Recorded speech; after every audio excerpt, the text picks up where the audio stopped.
اللہ اللہ اللہ اللہ اللہ اللہ اللہ اللہ۔ الحمدللہ رب العالمین والصلاة والسلام علی حبیبہ محمد وآلہ وصحبہ اجمعین۔ اعوذ باللہ من الشیطان الرجیم، بسم اللہ الرحمن الرحیم۔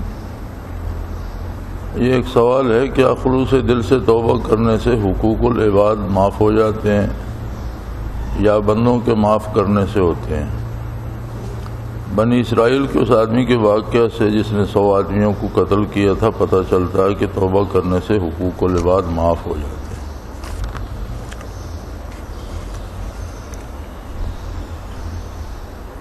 غالباً میں اس سے پہلے قرآن کریم کے درس میں بھی عرض کر چکا ہوں کہ توبہ کا مطلب ہوتا ہے آئندہ گناہ سے رک جانا اور جو خطا ہو چکی ہے اس کی تلافی معافات کرنا، جس میں حقوق العباد کو اولیت حاصل ہے۔ کسی کے حقوق ہیں تو ممکن ہو تو انہیں ادا کرے، کسی کی رقم ہے، کسی کا مال ہے، کسی کی زمین جائیداد ہے تو ممکن ہو تو اسے واپس کر دے۔ یا بعض صورتوں میں ایسا ہوتا ہے کہ اب پتہ ہی نہیں کس کا تھا، یا وہ دنیا میں ہے یا نہیں، تو اللہ کی راہ میں خرچ کر کے اسے ثواب پہنچا دے۔ بنی اسرائیل کے جس آدمی کا واقعہ ہے وہ واقعہ اس طرح سے تھا کہ اب وہ مردوں کو زندہ کرنے سے تو رہا، یہ تو اس کے بس کی بات نہیں تھی، اور جو بات انسان کے بس میں نہیں رہتی یا اور مختلف حقوق ہیں وہ لوگ دنیا سے گزر چکے ہیں یا کسی کا پتہ ہی نہیں چلتا، تو اس میں اگر اللہ کریم توبہ قبول فرماتے ہیں تو وہ انہی بندوں سے اسے معاف کرانے کا ذمہ لیتے ہیں۔ حدیث شریف میں آتا ہے کہ یوم حشر اللہ کریم ان لوگوں کو جن کے حقوق تھے، جیسے اس نے 100 بندے قتل کر دیے تو اب 100 آدمی کا دعوت اس پر تھا، لیکن اللہ کریم انہیں یوم حشر اتنے انعامات دیں گے کہ وہ بخوشی اسے معاف کر دیں گے۔ حقوق العباد توبہ سے معاف نہیں ہوتے، یا اس بندے سے معاف کرائے جائیں یا ان کی تلافی کی جائے، اور اگر یہ دونوں صورتیں ممکن نہ ہوں تو پھر حدیث شریف میں ارشاد ہے کہ اللہ کریم جب توبہ قبول فرماتے ہیں تو پھر وہ انتظام فرمائیں گے کہ جن بندوں کے حقوق اس کے ذمہ واجب تھے یا جسے اس نے قتل کر دیا تو اس کو اتنا انعام دیں گے، اتنے اس پر مہربانیاں فرمائیں گے کہ وہ بخوشی اسے معاف کر دے گا، لیکن حقوق العباد بندوں ہی سے معاف کروائے جائیں گے۔ اور سب سے بہتر طریقہ یہ ہے کہ جس حد تک ممکن ہو، بندے کے علم میں ہو یا وہ تلافی کر سکتا ہو تو توبہ کرے اور ان کی تلافی کرے۔ یہ ایک سوال اور ہے، اور سوالات میں ہمارے ہاں ایک بہت بڑا عجیب رواج ہے، جی کہتے ہیں ایسا ہو گیا، کون کہتے ہیں اس کا کوئی پتہ نہیں، تو یہ کوئی سوال نہیں ہوتا، اسے سیدھا یہ کہنا چاہیے کہ مجھے یہ وہم ہے۔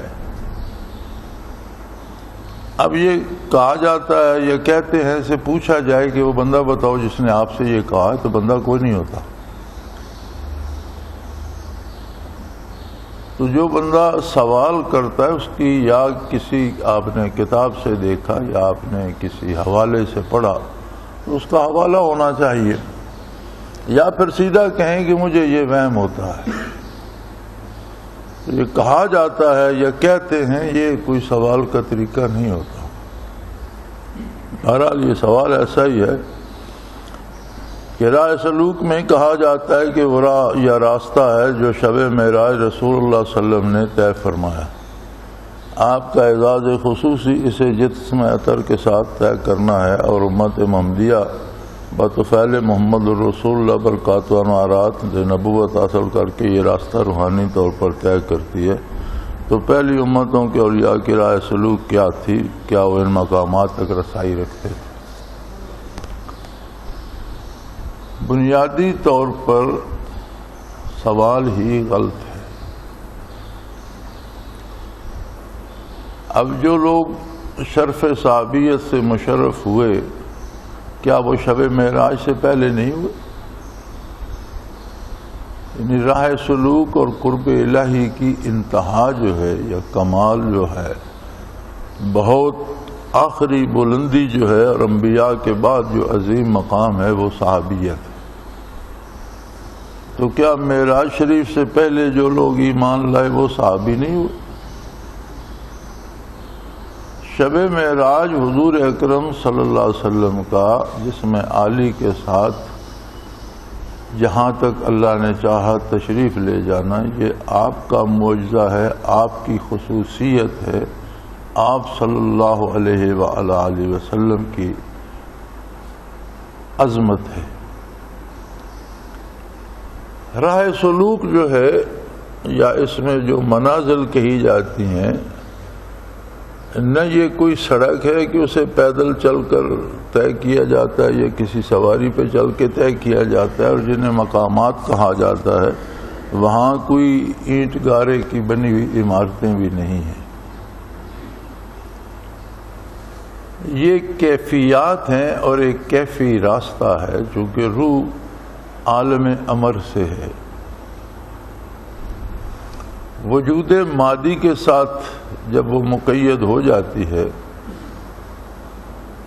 تو اسلامی طرز زندگی یہ ہے کہ بدن کی ضرورتیں بھی پوری کی جائیں اور اس طرح پوری کی جائیں کہ دوسرے کا حق متاثر نہ ہو، محنت سے، جائز ذرائع سے، حلال وسائل سے پوری کی جائیں، اور روح کی ضرورتیں اس طرح پوری کی جائیں کہ واپس اس کا رابطہ عالم امر سے استوار ہو جائے، وہ محض ایک مادی پنجرے کا قیدی نہ ہو بلکہ اس کا رابطہ عالم امر سے استوار ہو جائے۔ اب یہ جو روح کا سفر ہے یہ سارا کیفی ہے۔ جو قرب الہی نصیب ہوتا ہے اس کے مدارج، اس کی کیفیات وارد ہوتی ہیں اور اس کا تعلق عالم امر سے جڑتا ہے، تو مختلف کیفیات اس پہ وارد ہوتی ہیں۔ ان کیفیات کے نام رکھ دیے گئے، جیسے سب سے پہلے جو کیفیت وارد ہوتی ہے وہ احدیت ہے۔ اب احدیت سے مراد یہ ہے کہ ایک تو انوارات جو اس کے دل سے اٹھتے ہیں اللہ اللہ کرنے سے، یا بطفیل نبی کریم صلی اللہ علیہ وآلہ وسلم جو برکات اسے نصیب ہوئیں اور جو انوار اس کے قلب سے اٹھتے ہیں، ان کا اس دائرے سے جا کر رشتہ جڑتا ہے جس کی کیفیت یہ ہے کہ وہاں یقین حاصل ہو جاتا ہے کہ اللہ واحد ہے، لا شریک۔ فائدہ اس کا یہ ہوتا ہے کہ عملی زندگی میں، دنیاوی زندگی میں وہ اللہ سے ساری امیدیں وابستہ کرتا اور غیر اللہ سے نہیں کرتا، یعنی کسی بھی امید پر اللہ کی نافرمانی نہیں کرتا۔ اسے پتہ ہے کہ اللہ واحد ہے، لا شریک ہے، دنیاوی معاملات میں جائز حد تک وسائل کو اختیار کرتا ہے، لیکن ایک حد سے آگے نہیں بڑھتا کہ جہاں شرک کا شائبہ ہو، اللہ کی ذات یا صفات میں شرک کا شائبہ ہو، اس طرف نہیں جاتا، اور اسے یہ یقین حاصل ہو جاتا ہے کہ اللہ واحد ہے، لا شریک ہے۔ اور قلبی طور پر اس کے قلب پہ جو انوارات وارد ہو رہے ہوتے ہیں، یا اللہ اللہ کرنے سے اس کے قلب سے جو نور اٹھ رہا ہوتا ہے، اس دائرے تک اس کی رسائی ہوتی ہے جس دائرے میں یہ کیفیات توحید موجود ہے۔ نظام ایسا ہے کہ جس طرح بدن مادی ہے اور مادے کی ضروریات ہیں، اسی طرح روح چونکہ عالم امر سے ہے اور اس کی ضروریات ہیں. بدن کی ضروریات مادی چیزوں سے پوری ہوتی ہیں، روح کی ضروریات روحانی کیفیات اور انوارات و برکات سے پوری ہوتی ہیں. دراصل آپ معاشرے میں کسی سے بھی پوچھیں، جوا کھیلنے والے عقلاً جوئے کو اچھا نہیں سمجھتے. ان کا دماغ انہیں یہ بتاتا ہے کہ اس میں نقصان بھی ہو رہا ہے، بے عزتی بھی ہو رہی ہے. تو کیوں کھیلتے ہو؟ کہتے ہیں دل چاہتا ہے.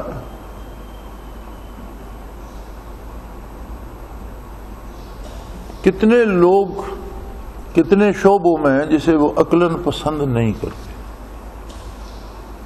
سارا دن بیٹھ کر تاش کھیلتے رہیں گے، کام نہیں کریں گے، نتیجہ یہ ہوگا کہ بھوک گھر پہ ناچ رہی ہوگی.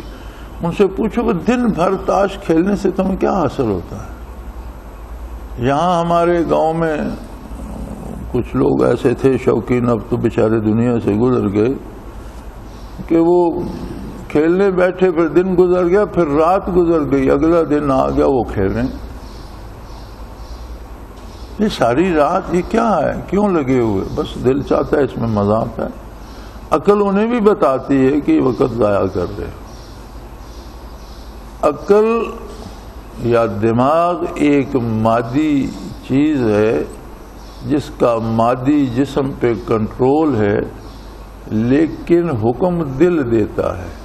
عقل اس کی تعمیل کا اہتمام کرتی ہے. دماغ کا رابطہ بدن کی ہر نس سے ہوتا ہے، خواہش دل کرتا ہے، عقل اس کی تکمیل کا اہتمام کرتی ہے. اسی لیے جب قرآن کے نزول کی بات ہوئی تو فرمایا اللہ قلبک، آپ کے قلب اثر پر اتارا ہم نے. اللہ کو کیا مصیبت تھی کہ اللہ فرما دیتا کہ ہم نے آپ کے دماغ پہ یہ بات نازل فرمائی.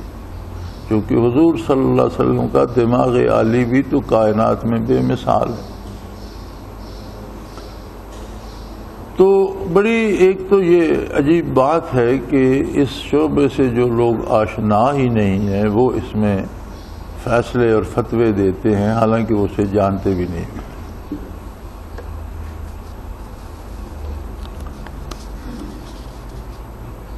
جب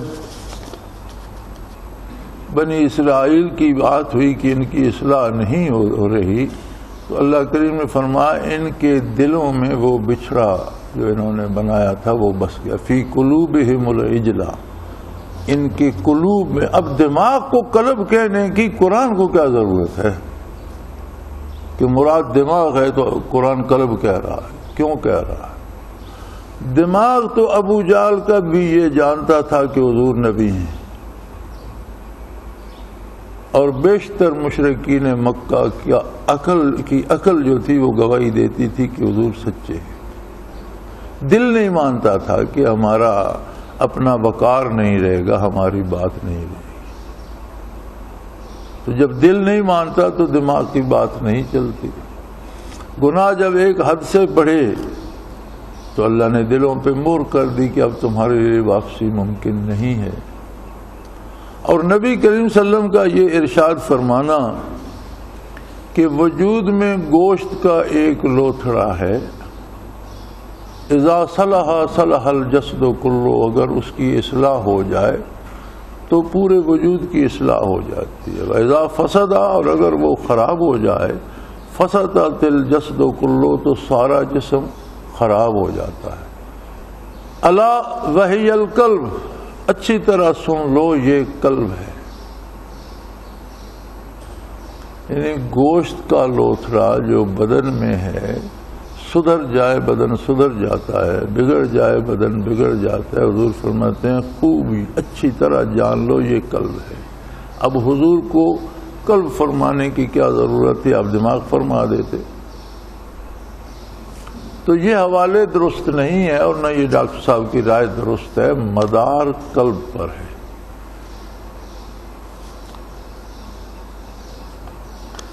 خرد نے کہہ بھی دیا لا الہ تو کیا حاصل.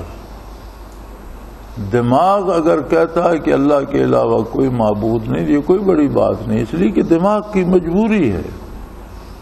یعنی دماغ سے پوچھو دنیا کس نے قائم کی، کسی کے ذمہ لگائے گا. اسے کس نے بنایا، کسی اور کے ذمہ لگائے گا. اسے کس نے بنایا، وہ کسی اور کے ذمہ لگائے. تو یہ تو تسلسل آ جائے گا. آخر ایک جگہ اسے ایسی ہستی کو ماننا پڑے گا جسے کسی نہیں بنایا، وہ خود قائم ہے، باقی سب کو اس نے بنایا.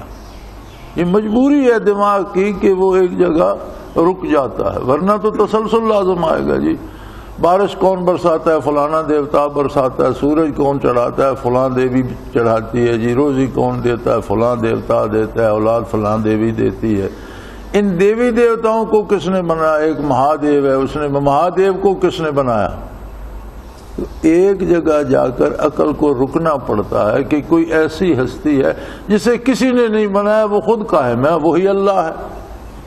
تو فرمایا خرد نے کہہ بھی دیا لا الہ تو کیا، عقل نے مان بھی لیا کہ اللہ کے علاوہ کوئی معبود نہیں، تو کوئی فائدہ نہیں. عقل کی تو مجبوری ہے. دل و نگاہ مسلمان ہی تو کچھ بھی نہیں. دل نہ مانے تو بات نہیں بنتی. دل بھی مانے نا، اگر دل جب مانتا ہے تو وہ اس کی اطاعت کی حد کے اندر خواہشات کرتا ہے، اس کے قرب کو چاہتا ہے. تو عقل الگ شاہ ہے اور دل الگ شاہ ہے. یہ سارا علم یہ نہیں ہے کہ آپ قرآن کی آیات کے نمبر لکھ لیں، زبانیں یاد کر لیں اور بلاتے جائیں فلاں آیت فلاں فلاں فلاں فلاں فلاں. علم ہے ہی ان رازوں کو جاننے کا نام جو قرب الہی کا سبب بنتے ہیں. اب صحابی کیا دماغوں سے بنے؟ کیا صحابہ کے دماغ عظمت پیغمبر کے قائل تھے اور مشرکین کے دماغ حضور کی عظمت کے قائل نہیں تھے؟ کیا کفار حضور کو صادق اور امین نہیں کہتے تھے؟ مشرکین مکہ بھی تو حضور کو صادق اور امین کہتے تھے، پھر وہ مسلمان کیوں نہیں ہوئے؟ یہ ان کے دماغ کی بات ہے. لیکن جب دل کو ماننا پڑتا تھا تو اپنی انا آڑے آ جاتی تھی کہ ہم آپ کو نبی مان لیں تو ہم تو پھر آپ کے سامنے بے اختیار ہو گئے، ہماری تو حیثیت ہی ختم ہوگی. تو آپ کا شب معراج کا راستہ یہ آپ کی خصوصیت ہے کہ یہ ضروری نہیں کہ جو راستہ سلوک کا ہے وہ ان کیفیات سے حضور ہو کر گزرے. یہ تو حضور کی جوتیوں کے صدقے بٹتے ہیں، یہ تو برکات ہیں جو آپ ہی کی ذات والا صفات کے طفیل بٹتی ہیں. اور یہ راستے اور یہ مقامات کیفی ہیں، وہ کیفیات وارد ہوتی ہیں اور عالم بالا سے قلب کے انوارات کا ربط ہوتا ہے. قرآن کریم نے اس رابطے کا کئی جگہ ذکر فرمایا. موسیٰ علیہ السلام کی والدہ کو حکم دیا، انہیں ان پر القاء ہوا، ان سے اللہ کریم نے ان کے دل میں بات ڈالی کہ یہ بچہ جو ابھی ابھی پیدا ہوا اسے دریا میں ڈال دو. اب ایک ماں کے لیے جسے فرزند عطا ہو اور وہ ہو اللہ کا رسول، اور ایسا رسول جس نے آگے کلیم اللہ بننا ہو، اولی العزم رسول ہو، تو اس کی پیشانی پہ نور نبوت بھی چمک رہا ہو. تو بیٹا تو ہر ماں کو عزیز ہوتا ہے، پھر ایسا بیٹا اور حکم ہو جائے کہ اسے دریا میں ڈال دو تو کیسے کر سکے گی؟ اللہ پاک فرماتے ہیں ہم نے اس کے دل سے ربط کیا، رابطہ رکھا، تب وہ یہ کام کر گزری. غار میں کچھ لوگ اصحاب کہف چلے گئے. اب کوئی بات ہے کہ ان کے پاس ایک دن کا راشن ہوگا، 2 کا ہوگا، 10 کا ہوگا. پورا ملک، پوری ریاست، پوری سٹیٹ، پوری قوم، عام آدمی سے لے کر بادشاہ تک ایک طرف ہیں. وہ 5-7 بندے جتنے بھی تھے وہ ایک طرف ہو گئے. تو وہ غار میں چلے گئے. اب اس تھوڑے سے دانے پانی پہ غار میں مقید ہو کر بیٹھ رہنا، اس کی کوئی دلیل، کوئی ایسی قوت جو اس پہ قائم رکھ سکے. اللہ کریم فرماتے ہیں وَرَبَطْنَا عَلَىٰ قُلُوبِهِمْ، ہم نے ان کے دل سے ربط رکھا، تعلق قائم ہو گیا، دل کا رابطہ ہو گیا. اس میں وہ قوت آ گئی کہ وہ ان چیزوں سے بے نیاز ہو گیا اور انہیں 300 سے کچھ اوپر سال سلا دیا. تو یہ وہ رابطہ ہے جو قلب کا تجلیات باری سے ہوتا ہے. اب اللہ کی صفات اور تجلیات بے شمار ہیں. تو صوفی کا جو پہلا رابطہ ہوتا ہے جب اس کے قلب سے انوارات جاتے ہیں عرش الہی پر، تو پہلا رابطہ اس کی صفت توحید سے ہوتا ہے جسے مقام احدیت کہتے ہیں. اب احدیت پر کوئی اینٹ گارے سے چھتی ہوئی مکان نہیں ہے، کیفیات ہیں. اور انسان کے قلب پہ یہ بات یقینی طور پر وارد ہو جاتی ہے کہ اللہ واحد ہے لا شریک. معیت پہ جب پہنچتا ہے احدیت سے آگے رسائی ہوتی ہے، انوارات وہاں تک جاتے ہیں. تو وَهُوَ مَعَاكُمْ أَيْنَمَا كُنْتُمْ، ایک کیفیت وارد ہو جاتی ہے کہ ہر حال میں اللہ میرے ساتھ ہے. وہ خود کو تنہا نہیں پاتا. میدان عمل میں، کارزار حیات میں اسے اللہ پہ ہر لمحہ بھروسہ ہوتا ہے کہ میں اکیلا نہیں ہوں، میرا اللہ میرے ساتھ. پھر عملی زندگی میں جب یہ یقین حاصل ہو جاتا ہے کہ میں اکیلا نہیں ہوں، تو عملی زندگی یکسر اللہ کی اطاعت کی طرف بدل جاتی ہے کہ اللہ کے روبرو وہ اللہ کی نافرمانی نہیں کرتا. اقربیت پہ قرب الہی کا یقین ہو جاتا ہے. اقرب الیہ من حبل الورید، رگے جاں سے بھی قریب تر ہے. تو یہ کیفیات ہیں جوں جوں اس کے قلب سے اٹھنے والے انوارات عالم بالا میں جہاں جہاں پہنچتے رہتے ہیں، وہاں وہاں کی کیفیات. اور جہاں الگ دائرہ کیفیات کا شروع ہوتا ہے اس کا ایک نام رکھ دیا گیا کہ یہ فلاں مقام ہے، یہ فلاں مقام ہے، یہ فلاں مقام ہے.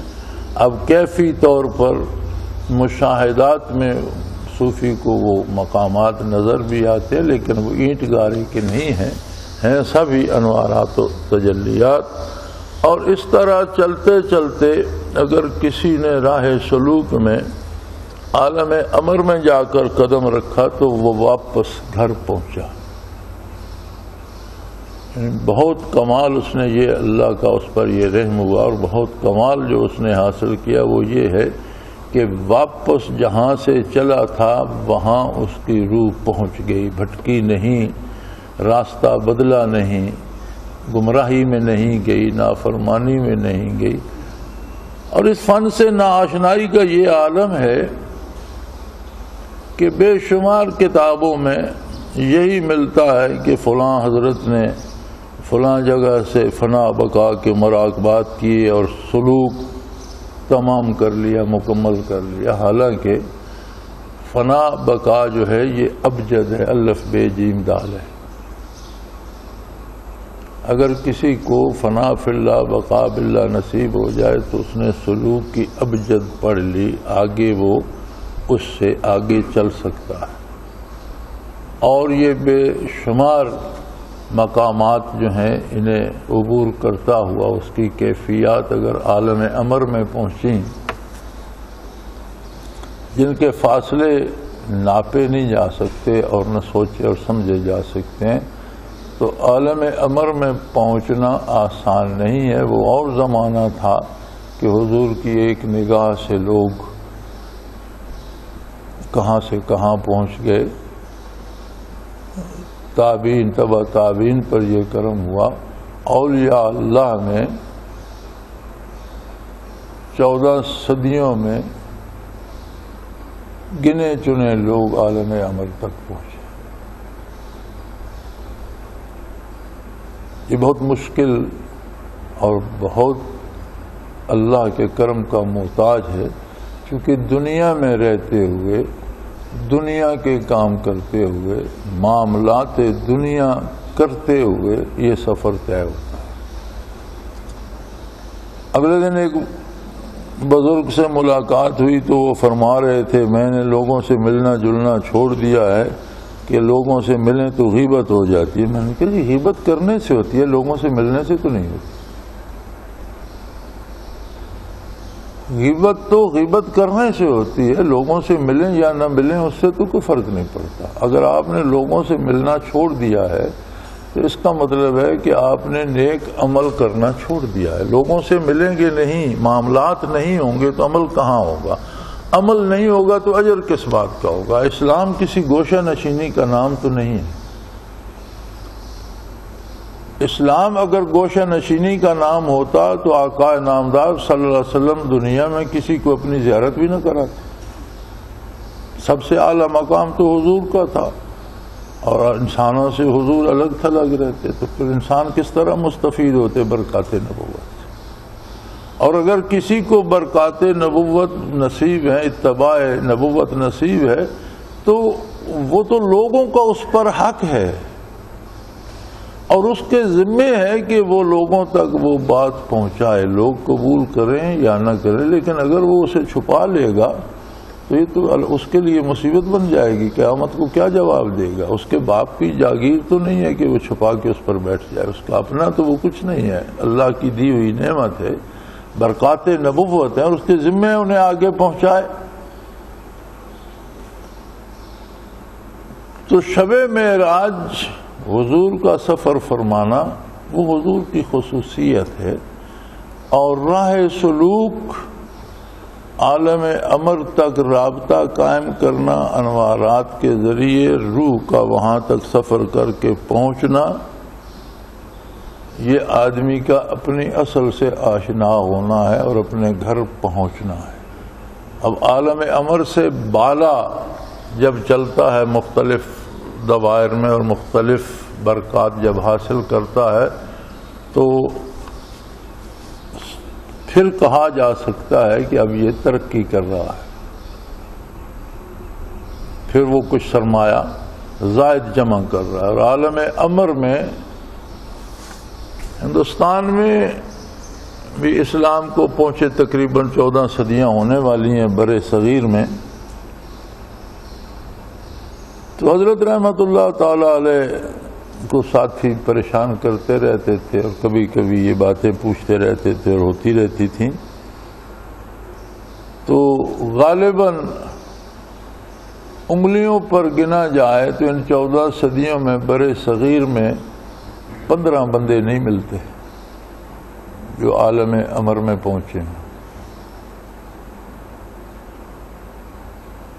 یعنی ایک صدی میں ایک بندہ نہیں ملتا، اور یوں زمین کو دیکھیں تو اولیاء اللہ سے اس کا سینہ پر ہے، اور آسمان پر اتنے شاید تارے نہ ہوں جتنے زمین میں اہل اللہ آرام فرما ہیں، اور ہر ایک کی قبر منور ہے، ہر ایک کی قبر سے انوارات اٹھ رہے ہیں۔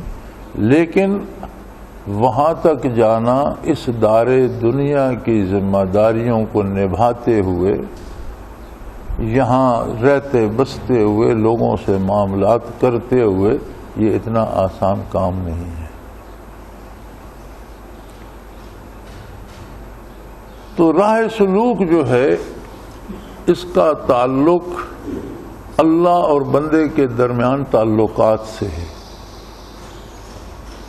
تو وہ جوں جوں ان میں گہرائی آتی ہے، اس کے قلب کے انوارات، اس کی روح کو قوت پرواز ملتی ہے، وہ عالم بالا میں جوں جوں آگے بڑھتے چلے جاتے ہیں۔ اور یہ بڑی عجیب بات ہے، جنت کا معاملہ تو الگ ہے، لیکن برزخ میں بھی وہی لوگ سفر ادھر ادھر کر سکتے ہیں جنہوں نے دنیا میں قوت پرواز حاصل کی ہے۔ اگر زندگی میں کسی نے روح کو قوت پرواز نہیں دی یا حاصل نہیں کی، تو مرنے کے بعد وہ شہید ہو جائے، بڑا اعلیٰ رتبہ پا جائے، تو اپنے مقام پہ رہے گا، دائیں بائیں نہیں آ جا سکتا۔ یہ صوفی ہے کہ جو اپنے مقام پہ رہتے ہوئے اگر دنیا میں فنا فی الرسول تھا تو برزخ میں بھی بارگاہ نبوی میں حاضر ہوگا، بیت اللہ میں حاضر ہوگا طواف کر، اس کی روح کو یہ قوت نصیب ہوتی ہے۔ لیکن جسے زندگی میں یہ کمال حاصل نہیں ہے، مرنے کے بعد اعلیٰ سے اعلیٰ مقام ہو، رہے گا اپنے مقام پر، اس میں قوت پرواز نہیں آتی۔ پھر وہ جنت میں جا کر نصیب ہوگی، لیکن وہاں بھی اس پائے کی نہیں ہوگی جس پائے کی جنہوں نے دنیا میں حاصل کی۔ تو یہ وہ نعمت ہے جو پہلی امتوں سے لے کر آج تک اور قیامت تک ضروری ہے۔ پہلی امتوں نے بھی نبی کی جو تعلیمات ہوتی ہیں ان میں صرف الفاظ نہیں ہوتے، الفاظ بھی ہوتے ہیں، کیفیات بھی ہوتی ہیں۔ نبی کسی کو کلمہ پڑھاتا ہے لا الہ الا اللہ تو اس کے دل میں ایک کیفیت بھی ٹرانسمٹ ہو جاتی ہے، اس کا دل بھی کہتا ہے اللہ کے سوا کوئی معبود نہیں۔ تو ہر نبی نے یہ برکات تقسیم فرمائیں، ہر امت کو نصیب ہوئیں۔ اور یاد رکھیں حضور نبی کریم صلی اللہ علیہ وسلم نبیوں کے بھی نبی ہیں، آپ امام الانبیاء ہیں، آپ رحمت للعالمین ہیں، عالمین میں سارے نبی اور رسول بھی شامل ہیں، یعنی اللہ کے علاوہ ساری مخلوق اس میں شامل ہے۔ تو پہلے انبیاء کو جو کیفیات اور برکات نصیب ہوئیں وہ بھی بطفیل محمد الرسول اللہ نصیب ہیں، اور پہلی امتیں بھی آپ کی امتیں اپنے نبی کی وساطت سے بالواسطہ۔ اور یہ امت مرحومہ اور ہم خطا کار وہ خوش نصیب ہیں کہ جن کے درمیان اور رسول اللہ صلی اللہ علیہ وسلم کے درمیان کوئی واسطہ نہیں، ہم براہ راست آپ صلی اللہ علیہ وسلم کی امت ہیں۔ اب اس بات کو ہم سمجھیں یا نہ سمجھیں، اس عہد کو پورا کرنا ہماری ذمہ داری ہے، اور اس اعزاز کو سمجھنا ہماری بنیادی ذمہ داری ہے۔ سارے سلوک، تصوف، اسلام، دین کی بنیاد اس بات پہ استوار ہے کہ ہم حضور کی امت ہیں۔ تو یہ راستہ جیسا کہ میں نے عرض کیا اس کا اپنا انداز ہے، یہ راستہ کیفی ہے اور قرب الہی کی کیفیات سے تعلق رکھتا ہے۔ اب قرب کی مختلف کیفیات کے مختلف نام جو رکھ دیے گئے وہ اس فن کے جو ائمہ تھے اور انہوں نے قرآن و حدیث سے اخذ کیے اور قرآن آیات سے اخذ کیے جو صفات پہ دلالت کرتی تھی، اور ان صفات کو قلب میں سمویا، وہ کیفیات دل پہ وارد ہوئیں اور یہ بطفیل نبی تقسیم ہوتی ہیں اور اتباع نبوت سے ملتی ہیں۔ لیکن یہ انعکاسی چیزیں ہیں، صرف اتباع سے نہیں ملتی، بلکہ جس طرح درمیان میں کوئی بتانے والا اور نہ ہو تو احکام شریعت کا از خود پتہ نہیں چلتا۔ جو احکام، جو تعلیمات نبی کریم صلی اللہ علیہ وسلم کی ہیں، کوئی بتانے والا نہ ہو، ایک شخص جنگل میں پیدا ہو، وہ بچپن میں چلا جائے، پھر اسے ساری عمر کوئی بندہ نہ ملے تو اسے کیا تعلیمات نبوت پتہ چل جائیں گی؟ کوئی اسے ملے گا، بتائے گا تو پتہ چلیں گی۔ اسی طرح کیفیات بھی کوئی وہاں جاننے والا، تعلیمات جاننے والا ملے گا، اسے بتائے گا۔ یہاں کیفیات دل میں رکھنے والے سے ملاقات ہوگی، وہ اس کے دل میں انڈیلے گا، تو یہ واسطہ بنے گا کیفیات کے حصول کا۔ تو یہ کیفیات ہیں جو اللہ کریم نصیب فرماتے ہیں اور ان کا اثر عملی زندگی پہ نظر آتا ہے۔ اب یہ اپنی اپنی استعداد ہے، دو شخص اقربیت میں دونوں کی کیفیت مختلف ہے، دو شخص عادیت میں دونوں کی کیفیت مختلف ہے، ایک اس میں ڈوب گیا ہے، اس کی ساری زندگی اس طرح ہو گئی ہے، ایک پہ کبھی وہ کیفیت غالب آتی ہے، کبھی دنیا داری غالب آتی ہے۔ اپنی اپنی طاقت، اپنی اپنی کیفیت، اپنا اپنا خلوص، اپنی اپنی محنت، اور سب سے بڑی بات اللہ کی عطا ہے ہر ایک پر۔ اللہ کریم اس راستے کی نعمتیں عطا فرمائے اور توفیق دے کہ یہ انعام نصیب ہو اور اس پہ عمل نصیب ہو۔ آخر دعوانا ان الحمدللہ رب العالمین، الحمدللہ رب العالمین، والصلاة والسلام علی حبیبہ محمد۔ اللہم ربنا لا تقتلنا بغضبک ولا تہلکنا بعذابک واعف عنا قبل ذلک۔ اللہم ربنا لا تسلط علینا من لا یرحمنا، انت ولینا فی سفرنا وحضرنا فی مالنا واہلنا، انت ولینا فی الدنیا والآخرہ، توفنا مسلمین والحقنا بالصالحین۔ ربنا سهل لنا امورنا كلها في ديننا ودنيانا، رب يسر رب يسر رب يسر ولا تعسر بالخير، وصلی اللہ تعالی علی حبیبہ محمد برحمتک یا اللہ اللہ اللہ اللہ اللہ اللہ اللہ اللہ۔ حضرت امیر محمد اکرم آبان مد ظلہ العالی دارالعرفان منارہ ضلع چکوال میں سالہ سال سے قرآن و حدیث کے اوپر خطابات کر رہے ہیں اور سلسلہ نقشبندیہ اویسیہ کے مطابق لوگوں کو ذکر الہی کی تربیت دے رہے ہیں۔ وہ قرآن پاک کی تفسیر ترتیب وار بیان کر رہے ہیں۔ تفسیر قرآن کو وہ موجودہ ملکی اور بین الاقوامی حالات کے مطابق بیان کرتے ہیں۔ موٹر وے سے کلر کہار کے انٹرچینج سے نکلتے ہوئے کلر کہار کی جھیل سے ہوتے ہوئے میانی، بوچھال اور نور پور سے گزرتے ہوئے دارالعرفان منارہ پہنچ سکتے ہیں۔